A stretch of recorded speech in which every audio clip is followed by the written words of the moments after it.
এবং তাদের বেশিরভাগের দাবি যে যদি তুমি ধর্ম অনুসরণ করো, যদি তুমি তাদের সঙ্গে যোগ দাও, তোমার ভালো একটা সুযোগ আছে নিরাপদে স্বর্গে যাওয়ার। আমি ভেবেছিলাম ফিলিপিন ওরা জ্ঞানী মানুষ।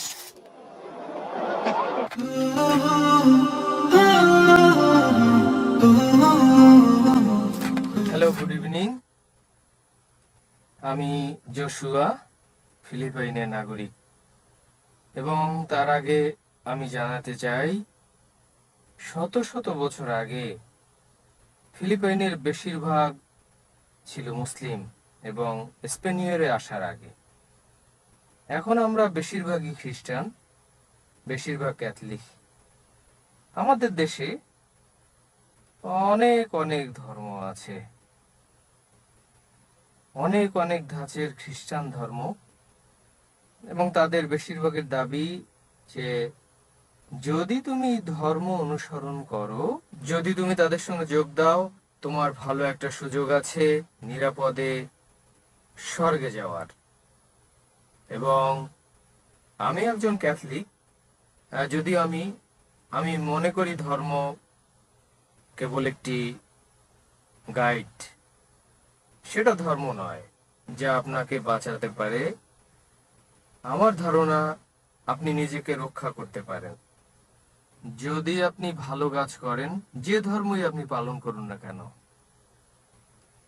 তাই আমার প্রশ্ন, ইসলাম কি এসব ধর্মের মতোই একই রকম দাবি করে একক সত্য ধর্ম হওয়ার, যে যদি আপনি ইসলাম কবুল করেন আপনার একটা ভালো সুযোগ আছে স্বর্গে যাওয়ার? এটা হচ্ছে আমার প্রথম প্রশ্ন। এবং দ্বিতীয়টি হচ্ছে, আমি মূলত জানতে চাই আসলে জিহাদ কি। কারণ আমি টেলিভিশনে অনেক দেখেছি কিছু কিছু ব্যক্তি জিহাদ করে বেশ ক্ষতিকর পন্থায়। তাহলে আসলে ইসলামে জিহাদ মানে কি, এবং এ ব্যাপারে আপনার সুস্পষ্ট মত কি? ভাই দুটো প্রশ্ন করেছেন। প্রথম প্রশ্নে তিনি বলেছেন তিনি বিশ্বাস করেন যে ধর্ম একটি গাইড, কিন্তু তিনি বিশ্বাস করেন না যে সবকিছু সত্য যা তাকে স্বর্গে নিয়ে যেতে পারে। তিনি জানতে চেয়েছেন ইসলামের অবস্থানটা কি, এবং ইসলাম কি তাকে জান্নাতে নিয়ে যেতে পারে, এবং কোরআন কি। আর দ্বিতীয় প্রশ্ন হচ্ছে জিহাদের মানেটা আসলে কি। প্রথম প্রশ্নের জবাবে বলছি, যদি আপনি বিশ্বাস করেন বাইবেল একটা গাইড, যদি ধরা হয় আপনি কোথাও পরীক্ষা দিচ্ছেন, হতে পারে ব্যাচেলার্স ডিগ্রি, অনেক সময় প্রতিটি বিষয়ের একটি করে গাইড থাকে, আপনি কি সেই গাইড অনুসরণ করবেন যা পুরনো এডিশনের, নাকি সেই গাইড যা সর্বশেষ এডিশনের? ভাই কোন গাইড আপনি অনুসরণ করবেন, পুরনো না নতুনটা? আমি উভয়টি অনুসরণ করব। উভয়? তাহলে আগে বিজ্ঞান বলতো চাঁদের আলো তার নিজস্ব আলো, আজ বিজ্ঞান বলছে চাঁদের আলো প্রতিফলিত আলো। কোনটি বিশ্বাস করবেন আপনি, পুরনো না নতুনটা?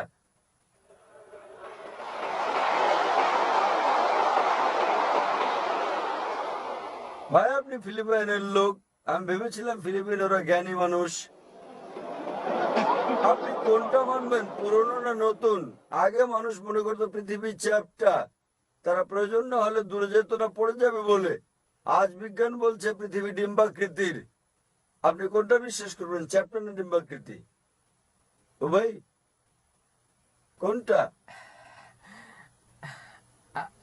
আসলে আমি নতুনটি অনুসরণ করব। যদি পুরনোটা সঠিক হয় কোনো সমস্যা নেই। অনেক সময় কিছু জিনিস আছে যার পুরনোটাই সঠিক, তাই যদি আপনি দুটো তুলনা করেন, যদি আপনি অভিন্নতা পান, পুরনোটার অংশ বিশেষ নিতে পারেন এবং নতুনটা পুরোপুরি মানবেন।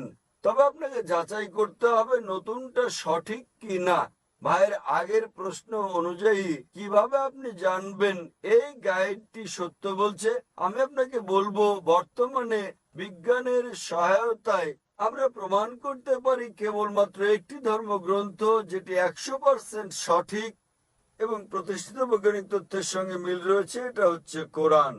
তাই এর উপর ভিত্তি করে যদি আপনি ভুল গাইড অনুসরণ করেন, নাও হতে পারেন আপনি পরীক্ষায় সফল। এই দুনিয়া ভাই পরকালের জন্য একটা পরীক্ষা। আল্লাহ কোরআনে বলেছেন সূরা মুলক অধ্যায় নম্বর 67 আয়াত নম্বর 2, الذي خلق الموت والحياة তিনি আল্লাহ যিনি সৃষ্টি করেছেন জীবন ও মৃত্যু পরীক্ষার জন্য তোমাদের মধ্যে কর্মকে উত্তম। তাহলে যখন আপনি পরীক্ষায় অবতীর্ণ হন, আপনাকে অবশ্যই সঠিক গাইড পড়তে হবে। আর সর্বশেষ এবং চূড়ান্ত গাইড মানুষের জন্য হচ্ছে মহিমান্বিত কোরআন। এরপর আর কোনো গাইড আসবে না, আর কোনো পয়গম্বর আসবেন না। তাহলে এটি হচ্ছে একমাত্র গ্রন্থ যা আপনাকে মুক্তির পথে নিয়ে যাবে, স্বর্গে নিয়ে যাবে, আপনাকে জান্নাতে নিয়ে যাবে। আপনার দ্বিতীয় প্রশ্নের উত্তরে বলছি, জিহাদ শব্দটির মানে কি? এই শব্দটিকে বেশিরভাগ ক্ষেত্রে ভুল বোঝা হয়। ইসলামে জিহাদ এটিকে কেবল অমুসলিমরাই ভুল বোঝে না, এমনকি মুসলিমরাও ভুল বুঝে থাকে। বেশিরভাগ অমুসলিম ও মুসলিমরা ভাবেন যে কোনো যুদ্ধ যাতে মুসলিমরা লড়াই করে যে কোনো কারণে, তা হোক এটা অর্থের জন্য, হোক সম্পদের জন্য, ব্যক্তিগত স্বার্থের জন্য, তা হোক সুনামের জন্য বা জমির জন্য, একে বলা হয় জিহাদ। জিহাদ মানে এই নয় যে কোনো যুদ্ধ যাতে মুসলিমরা লড়াই করে, তাতে হোক তার সম্পদের জন্য, জমির জন্য, সুনামের জন্য। জিহাদ আরবি শব্দ জাহাদা থেকে এসেছে, যার মানে হচ্ছে চেষ্টা করা, যার মানে সংগ্রাম করা। ইসলামী প্রেক্ষাপটে জিহাদ মানে চেষ্টা ও সংগ্রাম করা নিজের অসৎ প্রবৃত্তির বিরুদ্ধে। জিহাদ মানে চেষ্টা ও সংগ্রাম করা সমাজের উন্নয়নের জন্য। জিহাদ আরো বোঝায় যুদ্ধক্ষেত্রে আত্মরক্ষার জন্য চেষ্টা ও সংগ্রাম করা। জিহাদ দিয়ে আরো বোঝায় জুলুমের বিরুদ্ধে চেষ্টা ও সংগ্রাম করা। জিহাদ মূলত চেষ্টা ও সংগ্রাম। উদাহরণস্বরূপ, যদি একজন ছাত্র পরীক্ষায় পাশের জন্য চেষ্টা ও সংগ্রাম করে, আরবিতে আমরা বলবো সে জিহাদ করছে। অনেক মানুষেরই ভুল ধারণা রয়েছে যে জিহাদ শুধুমাত্র করতে পারে মুসলিমরাই। কোরআনে অন্তত দুটো আয়াতে বলা হয়েছে যে এমনকি অমুসলিমরাও জিহাদ করতে পারে। আল্লাহ কোরআনে বলেছেন সূরা লুকমান অধ্যায় নম্বর 31 আয়াত 14, আমি মানুষকে তার পিতামাতার সঙ্গে সদ্ব্যবহার করার নির্দেশ দিয়েছি। তার মা কষ্টের পর কষ্ট সহ্য করে তাকে গর্ভে ধারণ ও জন্ম দিয়েছে। পরের আয়াত সূরা লুকমান অধ্যায় 31 আয়াত নম্বর 15-তে বলা হয়েছে, তবে যদি তোমাদের পিতামাতা জিহাদ করে, চেষ্টা ও সংগ্রাম করে আল্লাহ ছাড়া আর কারো উপাসনা করার জন্য, যার সম্পর্কে তোমার কোনো জ্ঞান নেই, তাহলে তাদের মান্য করো না, কিন্তু তথাপিও তাদের সাথে ভালোবাসা ও মমতার সঙ্গে বসবাস করো।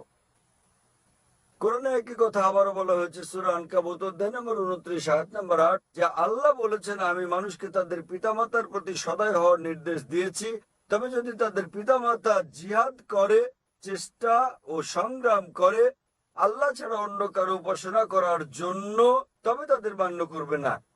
এখানে আল্লাহ অমুসলিম পিতামাতার ব্যাপারে বলেছেন, যারা তাদের সন্তানদের শিরক করতে বাধ্য করছে সর্বশক্তিমান আল্লাহ ছাড়া অন্য কারো উপাসনা করতে। তাই এখানে আল্লাহ বলেছেন অমুসলিম পিতামাতারা জিহাদ করছে, তবে জিহাদ ফি সাবিলিশ শয়তান। আমাদের মুসলিমদের যা করা উচিত তা হচ্ছে জিহাদ ফি সাবিলিল্লাহ। সুতরাং যে কোনো কারণে জিহাদ শব্দটি ব্যবহার করা হোক না কেন, এটা সাধারণভাবে ব্যবহৃত হয় এবং বোঝায় যে এটা জিহাদ ফি সাবিলিল্লাহ যদি অন্য কিছু না থাকে। তাই জিহাদ মূলত বোঝায় চেষ্টা ও সংগ্রাম করা। এবং অনেক সময় পাশ্চাত্যের লোকেরা তারা জিহাদ শব্দটিকে পবিত্র যুদ্ধ বলেছে। আরবিতে পবিত্র যুদ্ধ মানে হারবুম মুকাদ্দাসা। এই শব্দ হারবুম মুকাদ্দাসা পবিত্র কোরআনে কোথাও নেই, রাসূলের কোন হাদিসেও এটি নেই। এই পবিত্র যুদ্ধ কথাটি প্রথম ব্যবহার করা হয় ক্রুসেডারদেরকে বোঝাতে। ক্রুসেডারদের, যারা বলপূর্বক খ্রিস্ট ধর্ম বিস্তার করেছিল, তারা ধর্ম বিস্তারের জন্য হাজার হাজার মানুষকে হত্যা করেছিল। বর্তমানে এই শব্দটি মুসলিমদের ক্ষেত্রে ব্যবহার করা হয় ইসলামের ক্ষেত্রে, যা পুরোপুরি ভুল। কোরআনে কোথাও বলা হয়নি যে জিহাদ মানে পবিত্র যুদ্ধ, এবং কোরআনের ভাষা অত্যন্ত স্পষ্ট। আল্লাহ বলেছেন কোরআনের সূরা মাইদা অধ্যায় 5 আয়াত নম্বর 32-এ যে যদি কেউ কোনো মানুষকে হত্যা করে, হোক সে মুসলিম বা অমুসলিম, যদি হত্যার অপরাধে বা পৃথিবীতে অনর্থ সৃষ্টির অপরাধে না হয়, সেজন্য সমস্ত মানব জাতিকে হত্যা করলো। পৃথিবীতে এমন কোন ধর্মগ্রন্থ নেই যাতে বলা হয়েছে তুমি যদি একজন মানুষকে হত্যা করো তাহলে সমগ্র মানব জাতিকে হত্যা করলে, এবং তুমি যদি একজন মানুষকে বাঁচাও তাহলে তুমি সমগ্র মানব জাতিকে বাঁচালে। তাই এরকম একটা ধর্ম কিভাবে, যাতে বলা হয়েছে সন্ত্রাসবাদ ছড়াতে তুমি একটি নিরপরাধ মানুষও হত্যা করতে পারবে না? এটা হচ্ছে মূলত মিডিয়ার কাজ, যারা ইসলাম সম্পর্কে বিভ্রান্তি ছড়িয়ে বেড়াচ্ছে। আশা করি উত্তরটা পেয়েছেন। ঠিক বলেছেন। তাহলে কি আপনি বিশ্বাস করেন যে ইসলাম শান্তির ধর্ম? হ্যাঁ হ্যাঁ হ্যাঁ, আমি বিশ্বাস করি। আপনি কি এক ঈশ্বরে বিশ্বাস করেন? হ্যাঁ। আপনি কি বিশ্বাস করেন যীশু খ্রিস্ট ঈশ্বর? আমার আমার ধর্ম মতে তাই। আমি বিশ্বাস করি তিনি ঈশ্বর, তিনি আমাদের ঈশ্বরের পুত্র। এমন কোন কথা কি আছে সম্পূর্ণ বাইবেলে যেখানে যীশু খ্রিস্ট, তারপর শান্তি প্রসিদ্ধ হোক, নিজে বলেছেন? কোন দ্ব্যর্থহীন বাক্য, কোন সুস্পষ্ট উক্তি আপনার জানা মতে বাইবেলের মধ্যে যেখানে যীশু খ্রিস্ট, তারপর শান্তি প্রসিদ্ধ হোক, নিজে বলেছেন যে আমি ঈশ্বর, অথবা বলেছেন আমার উপাসনা করো? যদি আপনি বাইবেলের কোন অনুচ্ছেদ দেখাতে পারেন সুস্পষ্ট করে বলা দ্ব্যর্থহীন ভাবে, যেখানে যীশু খ্রিস্ট, তারপর শান্তি প্রসিদ্ধ হোক, নিজে বলেছেন তিনি ঈশ্বর, অথবা বলেছেন আমার উপাসনা করো, আমি আপনার সঙ্গে আপনার ধর্ম গ্রহণ করব।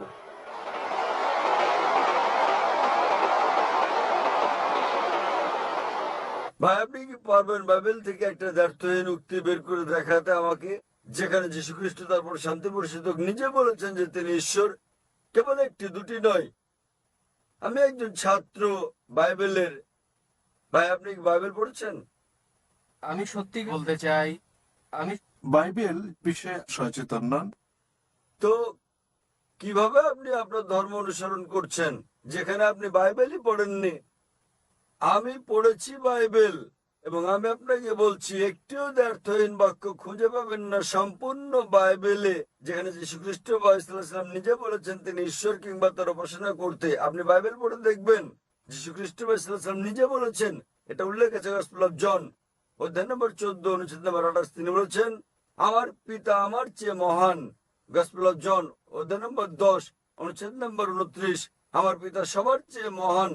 গসপেল অফ ম্যাথিউ অধ্যায় নম্বর 12 অনুচ্ছেদ নম্বর 28। আমি শয়তানকে তাড়িয়ে দেই ঈশ্বরের আত্মার সাহায্যে। গসপেল অফ লুক অধ্যায় নম্বর 11 অনুচ্ছেদ নম্বর 20। আমি ঈশ্বরের আত্মার সাহায্যে শয়তানকে তাড়িয়ে দেই। গসপেল অফ জন অধ্যায় নম্বর 5 অনুচ্ছেদ নম্বর 30।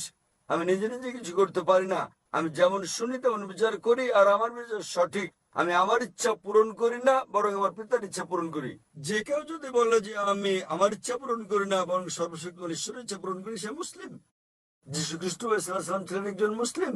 এটা পরিষ্কার উল্লেখ আছে বুক অফ অ্যাক্টস অধ্যায় নম্বর 2 অনুচ্ছেদ নম্বর 22। হে ইসরায়েলগণ, শোনো, এই নাজারেথের যীশু ঈশ্বর মনোনীত ব্যক্তি তোমাদের মধ্যে হতে বিস্ময়, মুজিজা ও নিদর্শন সহ যা ঈশ্বর তাকে দিয়ে করান, তোমরা তার সাক্ষী। ঈশ্বর মনোনীত ব্যক্তি তোমাদের মধ্যে হতে ঈশ্বর নন।